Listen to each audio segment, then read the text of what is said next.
Hi everyone, welcome to my channel. ತಮ್ಮೆಲ್ಲರಿಗೂ ನಮ್ಮ ಚಾನಲ್ಗೆ ಸ್ವಾಗತವನ್ನು ಕೋರುತ್ತಾ ಇವತ್ತಿನ ವಿಡಿಯೋದಲ್ಲಿ 2025-26ನೇ ಸಾಲಿನ ಆದರ್ಶ ವಿದ್ಯಾಲಯದ ಎರಡನೇ ಸುತ್ತಿನ ಇಲ್ಲಿ ದಾಖಲಾತಿ ಇವತ್ತಿನ ದಿನಾಂಕದವರೆಗೆ ಎಷ್ಟಾಗಿದೆ ಅಂತ ನೋಡ್ತಾ ಹೋಗೋದಾದರೆ ಇಲ್ಲಿ ತಾವು ಕೂಡ ಇವತ್ತಿನ ವಿಡಿಯೋವನ್ನು ವೀಕ್ಷಿಸಬಹುದು. ಈಗಾಗಲೇ ಎರಡನೇ ಸುತ್ತಿನ ಸೀಟು ಹಂಚಿಕೆಯ ಲಿಸ್ಟನ್ನು ಪ್ರಕಟಗೊಳಿಸಲಾಗಿರುತ್ತದೆ. ಇಲ್ಲಿ ಎರಡನೇ ಸುತ್ತಿನಲ್ಲಿ ಆಯ್ಕೆಯಾದಂತಹ ವಿದ್ಯಾರ್ಥಿಗಳಿಗೆ ಅಡ್ಮಿಷನ್ ಮಾಡಲಿಕ್ಕೆ ಇಲ್ಲಿ ಜೂನ್ 26ರವರೆಗೆ ಅಂದರೆ ಜೂನ್ 26, 2025ರವರೆಗೆ ಇಲ್ಲಿ ವಿಸ್ತರಣೆಯನ್ನು ಮಾಡಲಾಗಿರುತ್ತದೆ. ಅವರು ಇಲ್ಲಿ ಅಡ್ಮಿಷನ್ ಮಾಡಲಿಕ್ಕೆ ಅವಕಾಶವನ್ನು ನೀಡಲಾಗಿರುತ್ತದೆ.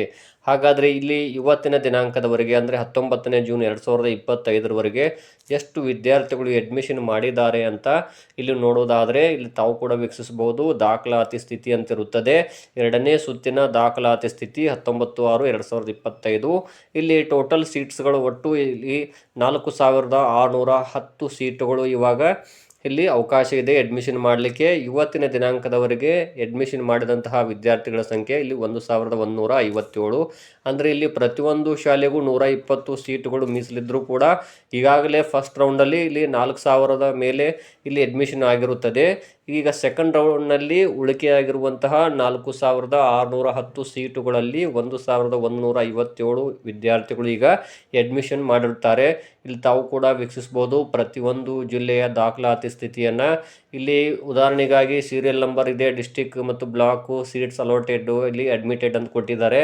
ಇಲ್ಲಿ ಉದಾಹರಣೆಗಾಗಿ ಮೊದಲನೇದಾಗಿ ಬಾಗಲಕೋಟೆ ಜಿಲ್ಲೆ ನೋಡ್ತಾ ಹೋಗೋದಾದರೆ ಬಾಗಲಕೋಟೆ ಜಿಲ್ಲೆಯ ಬಾದಾಮಿಯಲ್ಲಿ ಈಗ ಟೋಟಲ್ ಸೀಟ್ಸ್ ಅಲೋಟೆಡ್ 52 ಸೀಟುಗಳು ಲಭ್ಯ ಇವೆ. ಇನ್ನೂವರೆಗೂ ಒಬ್ಬ ವಿದ್ಯಾರ್ಥಿ ಕೂಡ ಅಡ್ಮಿಷನ್ ಮಾಡಿರುವುದಿಲ್ಲ.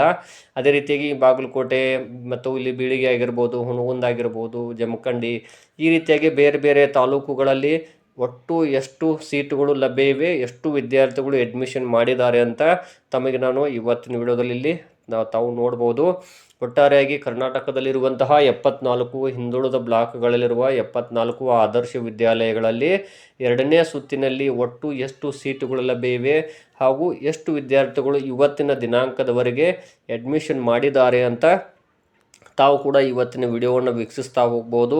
ಇಲ್ಲಿ 74 ಏನು ಆದರ್ಶ ವಿದ್ಯಾಲಯಗಳಿವೆ, ಆ ಆದರ್ಶ ವಿದ್ಯಾಲಯಗಳಲ್ಲಿ ಇವತ್ತಿನವರೆಗೂ ಅಡ್ಮಿಷನ್ ಮಾಡಿದಂತಹ ವಿದ್ಯಾರ್ಥಿಗಳ ಸಂಖ್ಯೆಯನ್ನು ತಾವು ಕೂಡ ವೀಕ್ಷಿಸ್ಬೋದು. ಇಲ್ಲಿ ಸೆಕೆಂಡ್ ರೌಂಡಲ್ಲಿ ಸೆಲೆಕ್ಟ್ ಆಗದೇ ಇರುವಂತಹ ವಿದ್ಯಾರ್ಥಿಗಳಿಗೆ ಇಲ್ಲಿ ಒಂದು ಸೂಚನೆ ಏನು ಅಂದರೆ, ಸೆಕೆಂಡ್ ರೌಂಡ್ನಲ್ಲಿ ಆಗಿಲ್ಲ ಅಂದರೂ ಕೂಡ ಇಲ್ಲಿ ತಮಗೆ ಮತ್ತೊಂದು ಸುತ್ತಿನ ಸೀಟು ಹಂಚಿಕೆ ಇಲ್ಲಿ ಬಿಡುಗಡೆ ಆಗೇ ಆಗುತ್ತದೆ. ಇಲ್ಲಿ ಸರ್ಕಾರವೇ ತಿಳಿಸಿದಂತೆ ಸೆಕೆಂಡ್ ರೌಂಡ್ ಇಲ್ಲಿ ಜೂನ್ 26, 2025ರವರೆಗೆ ಅವಕಾಶವನ್ನು ನೀಡಲಾಗಿದ್ದು, ತದನಂತರ ಲಭ್ಯವಿರುವಂತಹ ಸೀಟುಗಳಿಗೆ ಮತ್ತೊಂದು ಸುತ್ತಿನ ಸೀಟು ಹಂಚಿಕೆಯ ಲಿಸ್ಟನ್ನು ಇಲ್ಲಿ ಬಿಡುಗಡೆ ಮಾಡಲಾಗುತ್ತದೆ ಅಂತ ಅವರು ತಿಳಿಸಿರುತ್ತಾರೆ. ಹಾಗಾಗಿ ನಾನು ಕೂಡ ತಮಗೆ ಪ್ರತಿನಿತ್ಯ ಎಷ್ಟು ವಿದ್ಯಾರ್ಥಿಗಳು ಅಡ್ಮಿಷನ್ ಆಗಿದ್ದಾರೆ, ಎಷ್ಟು ಸೀಟುಗಳು ಖಾಲಿ ಉಳಿದಿವೆ ಅನ್ನೋದನ್ನು ತಮ್ಮೊಂದಿಗೆ ನಾನು ಶೇರ್ ಮಾಡ್ಕೊಳ್ತಾ ಹೋಗ್ತೀನಿ.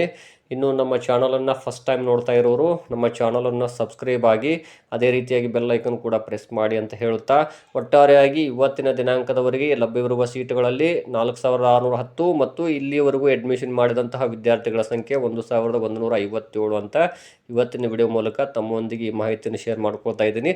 ತಾವು ಕೂಡ ತಮ್ಮ ತಾಲೂಕು ಅಥವಾ ಜಿಲ್ಲೆ ಯಾವ ತಾಲೂಕಲ್ಲಿ ಎಕ್ಸಾಮ್ ಬರೆದಿದ್ದೀರಿ ಅಂತ ತಾವು ಕೂಡ ವೀಕ್ಷಿಸಿ ಎಷ್ಟು ಸೀಟುಗಳು ಲಭ್ಯ ಎನ್ನುವುದು ತಮಗೆ ಈ ವಿಡಿಯೋದ ಮೂಲಕ ಗೊತ್ತಾಗುತ್ತದೆ ಅಂತ ಹೇಳ್ತಾ ಇದ್ದೀನಿ. ಧನ್ಯವಾದಗಳು.